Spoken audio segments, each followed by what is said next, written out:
Hey guys, Mango Recaps here. Today, I am going to explain 2017 South Korean psychological thriller film titled Forgotten. Spoilers ahead. Watch out and please take care. As a disclaimer, this video includes my own analysis, commentary, and it's not a substitute of the full movie. Click the link below to watch, buy or rent the movie. At the movie's beginning, inside a car, a boy named Jin Suk wakes up from his nightmare. He is in a car with his mom, dad, and elder brother, Yoo Suk. They are shifting to a new house.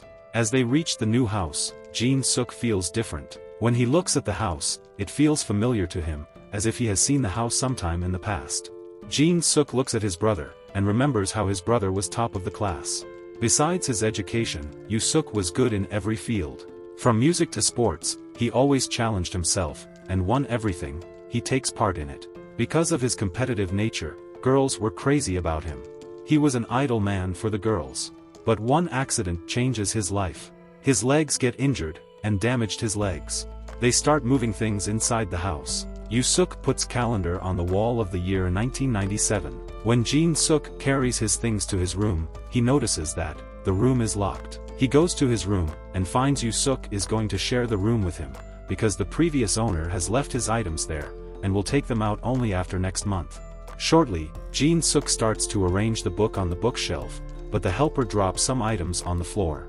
He goes to help him. The man then asks him if the other man who wears glasses is his brother.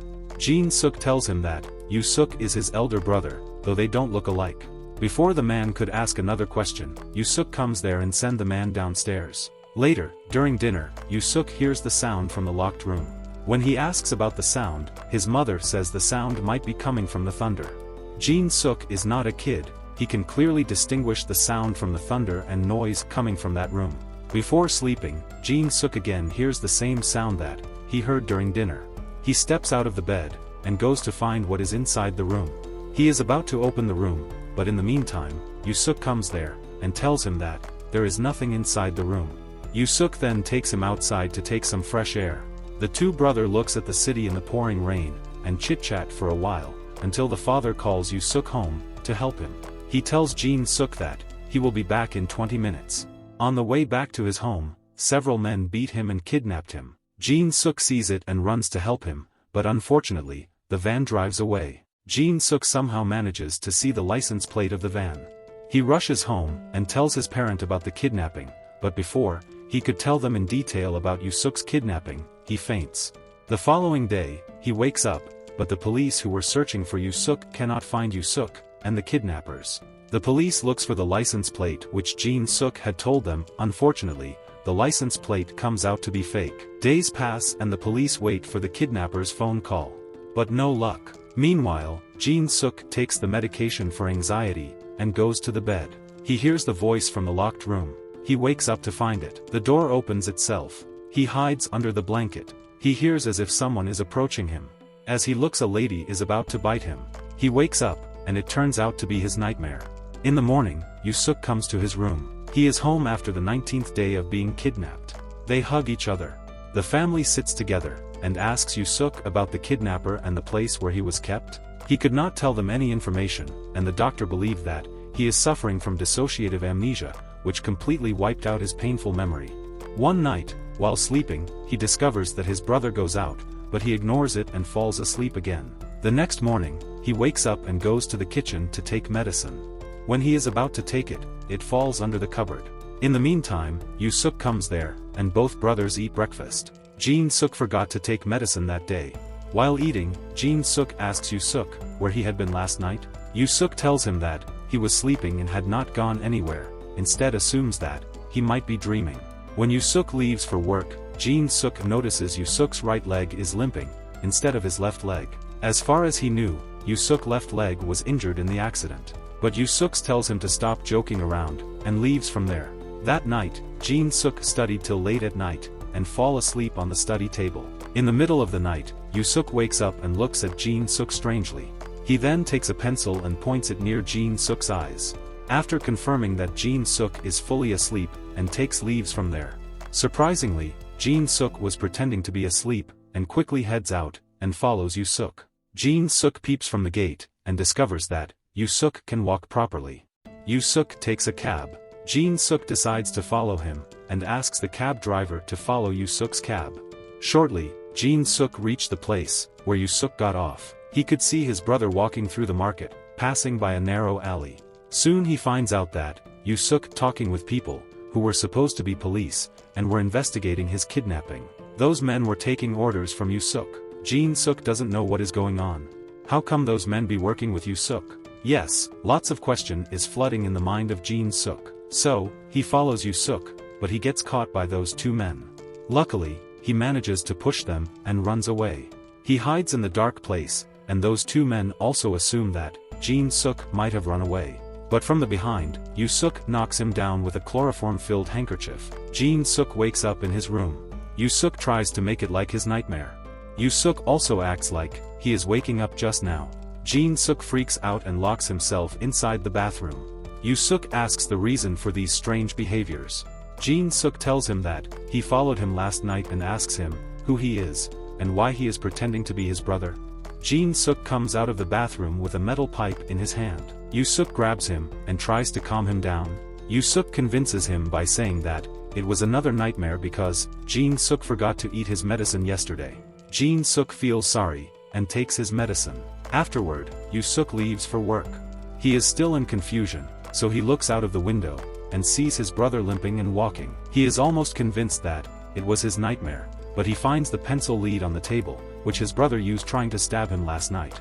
He is now sure that all that events had happened last night, and tells everything about the last night to his mother. His mother is in shock, and both of them plan to follow him if he steps out that night again. That night again, Jin Suk wakes up from another nightmare. He goes downstairs to drink water, but listens to his mom talking on the phone with Yu Suk, saying that Jin Suk has figured out their plan, and also Yu Suk is not his brother. The mother realizes someone is listening to their conversation, and calls Jin Suk's name thinking that he might be listening to her. When Yu Suk asks her to check his room, whether he is asleep or not, Jin Suk quickly climbs through the pipe, and returns to his room. His mother finds him sleeping and fully wet. Hearing the sound of his mother leaving the room, he wakes up, but finds his mom staring at him, and waiting for him to wake up. He knows that something is wrong, and his life is in danger. He jumps out of the windows. In the meantime, mother calls father and asks him to come home fast. When he reaches the gate, he finds his father there, and mother standing behind him. He tells father that he is going to meet one of his friends. In the meantime, another man comes there. Realizing the danger, he quickly runs away. That man chases him, but thankfully, he manages to escape, and reaches the police station. He tells the police that he is chased by the man, and also informs him that he has been fooled by those people who are pretending to be his parents. When the police check his data, finds that he was born in 1977 and is 41 years old. Hearing this, he is in confusion because, to his knowledge, he is 21 years old. The police then show him the calendar, where the date is 2017. He is stunned and couldn't believe himself. The police then show the news, which clearly says that they are in 2017.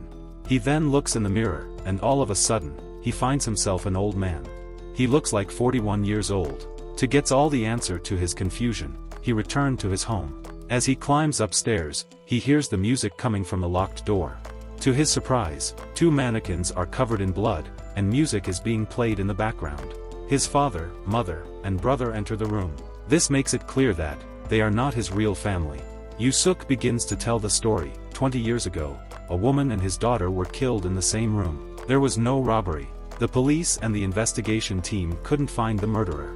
Years passed by, but the case remained a mystery and forgotten, until the victim's family decides to hire a private investigation team led by Yu Suk to investigate the case. After years of monitoring, they finally find the killer. He was none other than Jin Suk. They captivates him, tortures him, and forced him to accept the murder. But Jin Suk has no recollection of it whatsoever. To get clarity, Yu Suk recruits Song Park, a forensic hypnosis expert, to investigate the case. After a hypnosis session, he finds out that Jin Suk has suffered the most distressing events in his 20s, and he erased all the memories associated with that incident. South Park suggests they need to take him back to the time before 1997, then only they might be able to unlock that traumatic incident, and finds the reason for those murders. To do so, Jin Suk must be given a sleep inducer that causes him anxiety disorders, makes him dizzy, and induces hypnosis. He hires a lady to be Jin Suk's mother. As per the plan, Jin Suk wakes up in the moving car. That was the point where the movie starts. And that was also the reason why Jin Suk had felt familiar with the house when they moved in. The house mover purposely had also asked if Yu Suk was his brother, because Jin Suk looks way older than Yu Suk. Besides this, the sound coming from the empty room was the sound from Yu Suk's man while creating the murder scene. To give his men more time to create the scene, on that rainy night, Yu Suk had taken him out. But when he was returning home to check the status, he was captured by the police. All of their plans were ruined by the time he comes out of the prison, but it didn't rain until the time came. But unfortunately, Jin Suk followed Yu Suk, and again his plan was ruined. After this story, still, Jin Suk is not ready to accept that he killed the woman and the daughter. This makes Yu Suk angry, and threatens to kill him. Jin Suk slides the door of the van, and manages to run away. Yu Suk follows him from the car. Jin Suk runs through the small alleys, followed by Yu Suk until he hits a tree and meets an accident. He takes a long breath of relief, but he is hit by the speeding van, and got into an accident. He is taken to the hospital, and the movie shows us a flashback of 20 years earlier, in 1997. Jin Suk is listening to music on the side of the lake. He is called by his real father. While heading home, on the way, they got into an accident, killing his father and mother, and leaving his brother on the deathbed, in the hospital. Jin Suk searches for a job, and asks if they can give him advance money, so that he could pay for his brother's treatment. But nobody helps him down. He is more stressed when a doctor tells him that his brother needs to undergo surgery as soon as possible. One day, he gets an email claiming to give him as much money as he wants, but in return, he needs to kill the woman who has 2 children. He is not allowed to touch children. If he touches the children, then the deal is off. He accepts the offer, and goes to the address of the target. It was raining outside. When he reaches the master bedroom to kill the woman, he changes his mind. He knows that he is not a killer and not going to take someone's life to save another person. But when he is about to leave the house, woman wakes up and sees him holding a knife in his hand. She screams at first. Jin Suk tells her that he is going to leave if she stops screaming. He apologized to her and is about to leave the house, but in the meantime, the woman's daughter woke up from the mother's scream and comes down to find it. She sees a strange man holding a knife. The girl screams. He runs after her into her room to ask her to remain silent. Unfortunately, they both collide on the door, causing Jin Suk accidentally stabbed in her stomach, and she dies.